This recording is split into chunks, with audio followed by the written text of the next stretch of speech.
Hello, dear students. Good morning to everybody. You are most welcome in our English YouTube channel, English Literature and Grammar class. As you know, we are enjoying the famous poem Sidewell, and Sidewell is a short poem of 20 lines, and these 20 lines is a part of main poem Macflecknoe, and Macflecknoe is a very famous epic-like poem which was composed by John Dryden in 1678 and it was published in 1682.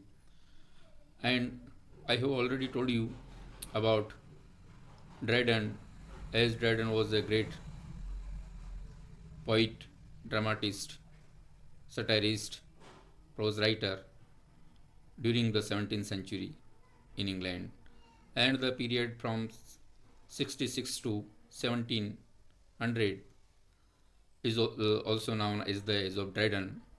So Dryden was a dominant poet during this period, and Macflecknoe was his great poem, and it is uh, satirical like his most political satire, Absalom and Achitophel, which was also composed in 1685, around 1685.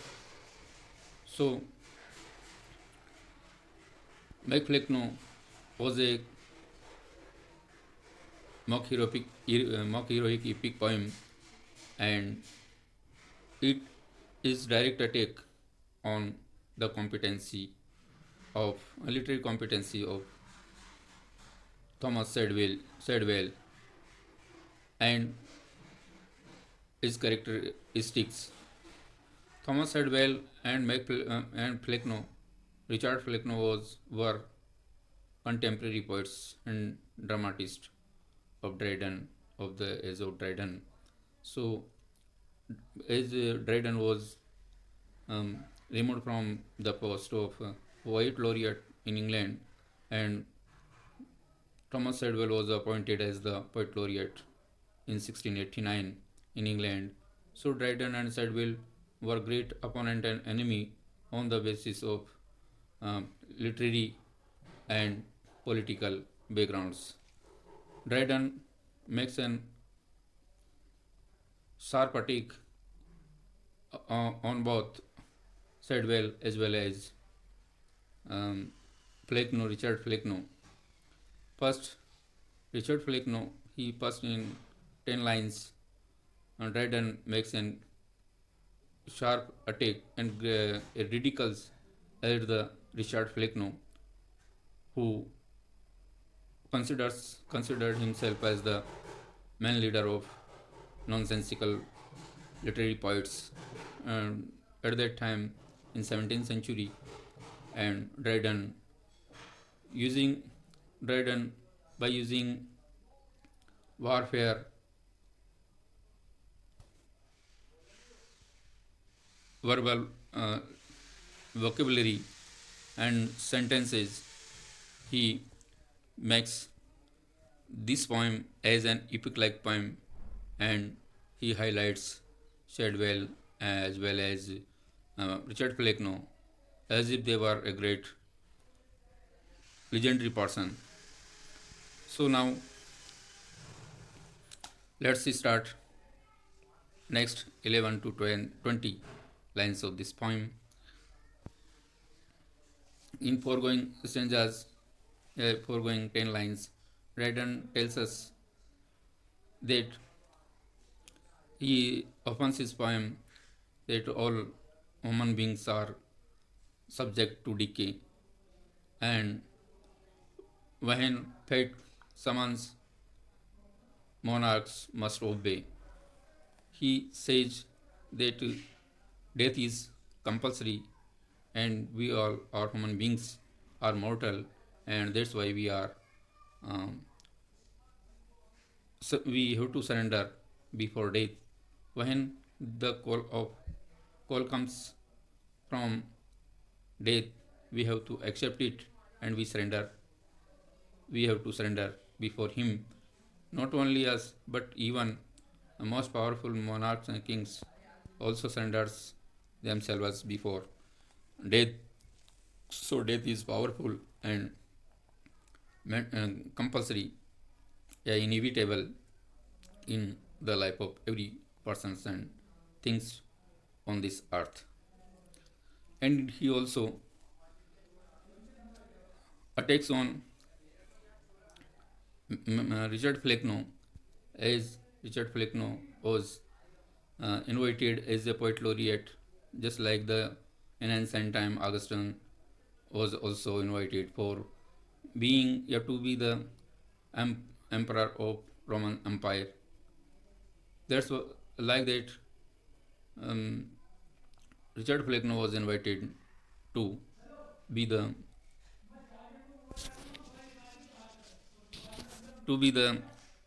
poet laureate in England. He says further he says that Flecknoe was not a um, poet of wisdom and wit, but he was a leader of nonsensical poet and writers. But he enjoyed this post. He had been enjoyed this post for a long time, and when uh, before his retirement, he wished to nominate his successor, and it was the great issue for him how to nominate, how to select his successor after his retirement. So he um, invites opinions from all followers and other persons, and he wants that the person who is like him, yeah, who is perfectly like him, he would be the his successor, and this way. So, dear students, let's start this poem. And pondering which of all his son was fit to reign, wage immortal war with wit, cried its resolve, for nature pleads that he should only rule who most resembles me, Shadwell alone my perfect image bears. And pondering which of all his sons was fit to reign, and wage immortal war with wit. Dryden tells us that Richard Flecknoe pondered for a long time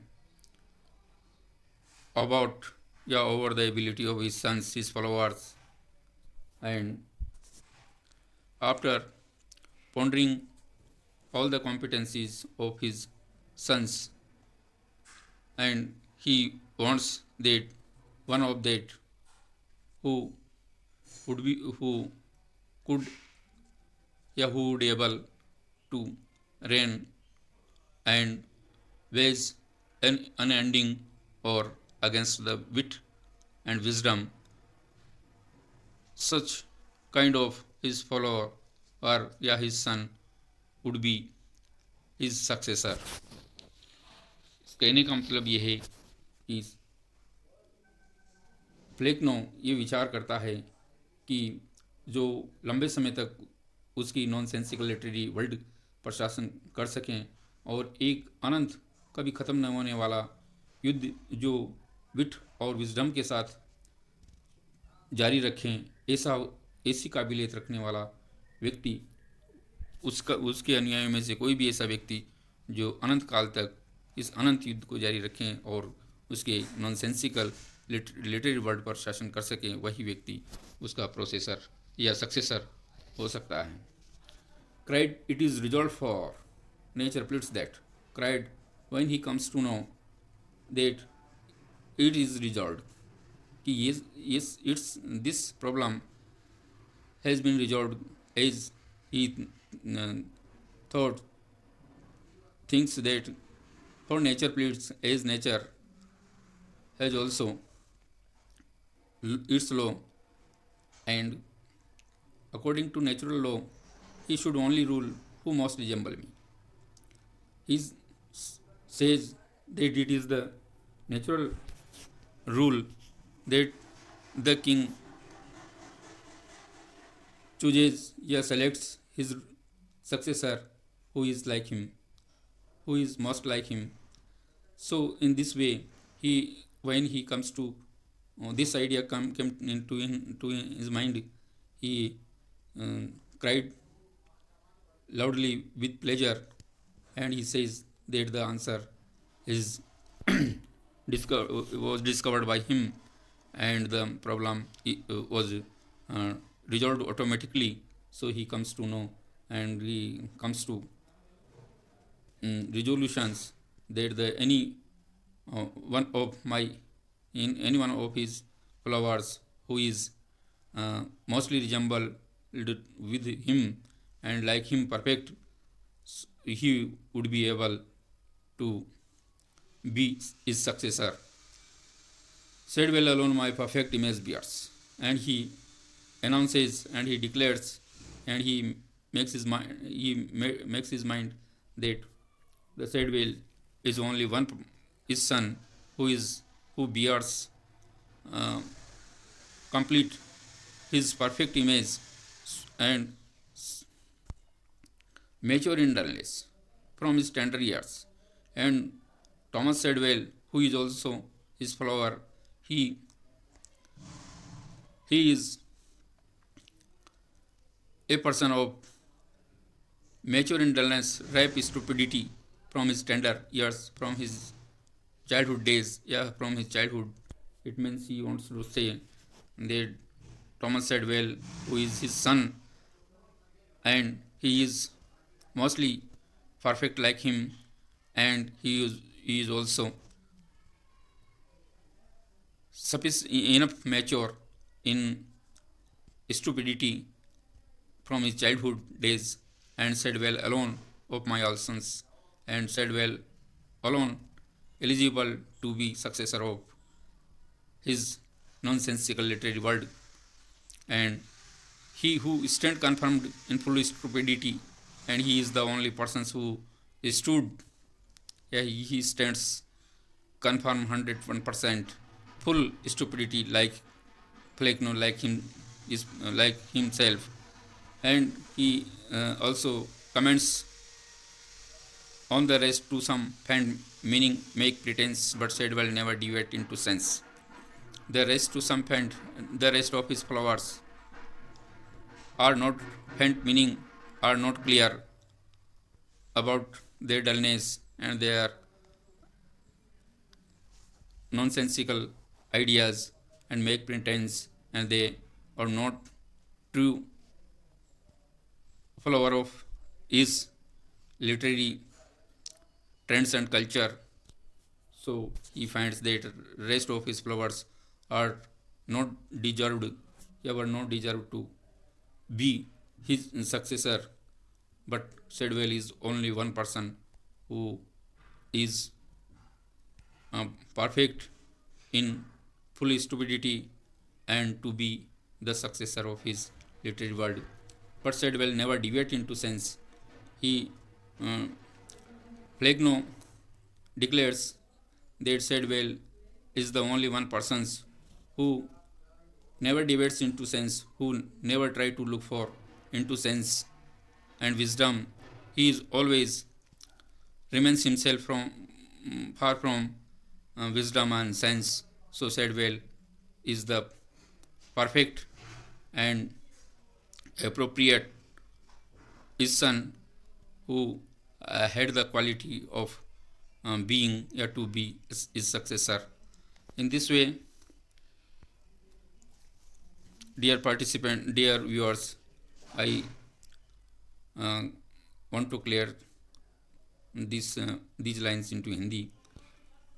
Dryden हमें ये बताता है कि make फ्लेक्नो Richard फ्लेक्नो बहुत लंबे समय तक इस बात पर, इस समस्या पर विचार किया, और विचार करते हुए ये बात दिमाग में है कि कोई भी एक मेरे उसके फ्लोवर में से, उसके अनुयायी में से कोई भी एक अनुयायी या एक पुत्र, जिनको वह पुत्र भी कहता है, कि उनमें से कोई भी एक पुत्र जो अनंत काल तक विट और विजडम से लगातार अनंत युद्ध जारी रखें वही वो उसके पर शासन कर सकता है।